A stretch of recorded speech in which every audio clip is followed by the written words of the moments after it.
Today was two of my kids' birthday. Um, though they're not twins, they were born on the same day and month, several years apart. Each year, as I celebrate their years, as they grow older, one thing that obviously comes to mind as well is that I'm growing older as well. As you see them grow, the reality is that we as parents, we grow older as well with each year that we celebrate of our kids on planet Earth. Um, Also, another thing that comes to mind is the fact that we all have one thing in common, which is time that passes us by. And albeit I've used quite a lot of my time than theirs, and I pray that they have lengthy lifespans as well. But it also dawns on me that as time passes by, it's important that those things that we've been avoiding or that I've been avoiding, I better start addressing them and trying to fix them so that the rest of my time or the rest of the time that we have here, be it that we don't know what time we're going to go, is being used wisely and effectively and being able to leave a good legacy for my children and my children's children.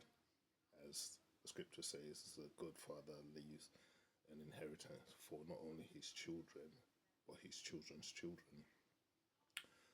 And I feel like one thing that prevents us as men from doing that most of the time is not the fact that we don't have the potential, but as I said yesterday in my video, is that little lie that we keep telling ourselves, or that agreement that we have with our inner voice to just live on the comfort zone.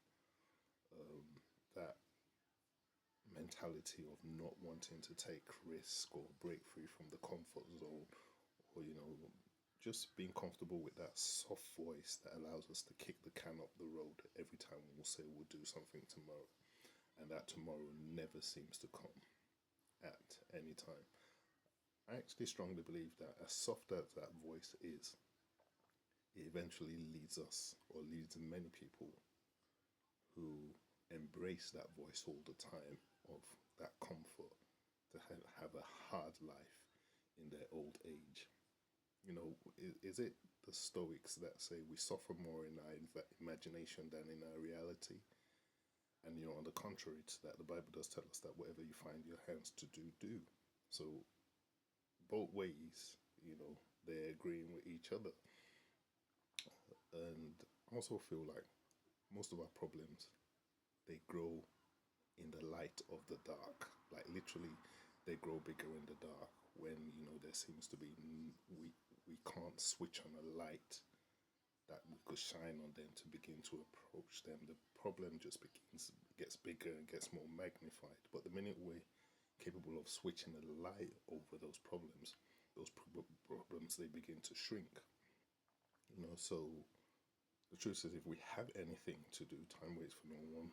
Begin to do it. I mean, you don't have to go with a big one straight away. I strongly feel that everything is a build up. So even if it's something as small as tidying up your room every morning, making those difficult conversations that you've been avoiding, if your finances are a mess, look at it and begin to make intentional decisions to approach it, and fix it. You have people that you're avoiding, just face it, because we gain our power back when we face the challenges that we want. As I said, if we don't face them, those challenges, they just become magnified like overnight. So as we all know, there's really no strength in how do they say it? There's no strength in thinking. There's only strength in acting. Like you can sit there like a rocking chair, rolling forward, back and forth, back and forth, back and forth, thinking about your problems is not going to bring a solution. The only time you're going to gain a solution is if you begin to act on these problems. So I feel like, truthfully, the best version of what you want to become, what I want to become, is all inside of us already. Like God has given us that capacity to be the best versions of ourselves.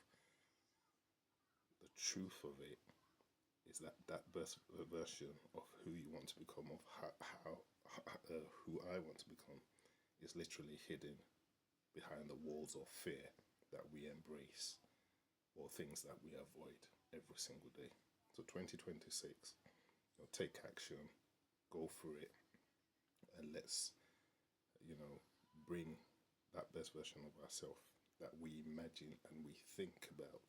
Let's bring it into reality and stop letting our feelings run the show. Today's day 2. So I'll speak to you on day 3.